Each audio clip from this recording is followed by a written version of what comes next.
Išėjimo knyga, 5 skyrius. Mozė ir Aronas atėjo tarė faraonui: Taip sako Viešpats, Izraelio Dievas, išleisk mano tautą, kad jie aukotų man dykumoje. Faraonas atsakė: Kas yra jūsų Viešpats, kad klausyčiau jo balso ir išleisčiau Izraelį?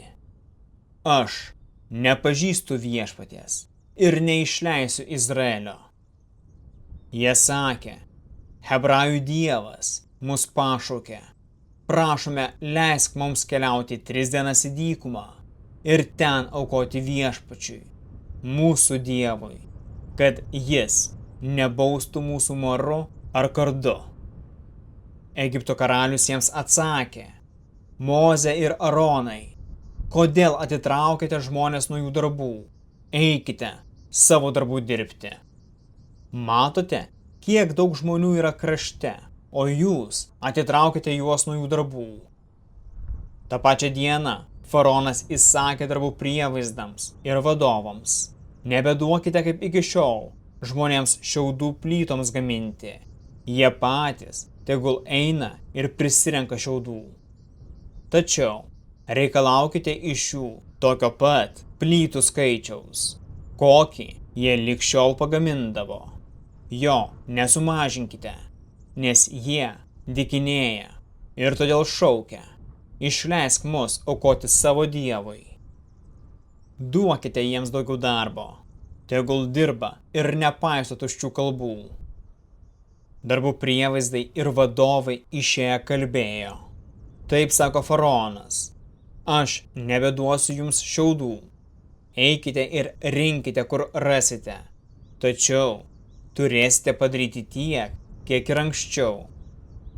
Žmonės išsisklaidė po visą Egipto šalį, rinkti ražienų vietoje šiaudų. Prievaizdai spaudė juos, sakydami: Atlikite dienai skirtą darbą, kaip anksčiau, kai gaudavote šiaudų. Ir izraelitus, kuriuos faraono prievaizdai buvo paskyrę darbų prižiūrėtojais, mušė, sakydami: Kodėl vakar ir šiandien nepagaminote nustatyto plytų kiekio, kaip anksčiau? Izraelitų prižiūrėtojai atėjo verkdami ir skundėsi faraonui: Kodėl taip elgiesi su savo tarnais? Šiaudų nebeduoda, o mums liepia gaminti plytas. Be to, tavo tarnai dar mušami, nors kalti dėl to yra tavo žmonės.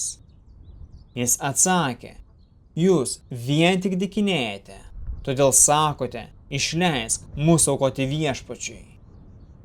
Taigi, dabar eikite, dirbkite. Šiaudų jums neduos, tačiau nustatytą plytų kiekį privalote padaryti. Izraelitų prižiūrėtojai matė esą patekę į sunkią padėtį, nes jiems buvo pasakyta: Nemažinkite dienai skirto plytų kiekio. Išėję iš faraono, jie sutiko Mozę ir Aroną, kurie jų laukė, ir tarė jiems: Viešpats tepažvelgia ir tegul teisia. Jūs sukėlėte faraono bei jo tarnų neapykantą mums, įduodami kardą į jų ranką, kad mus išžudytų.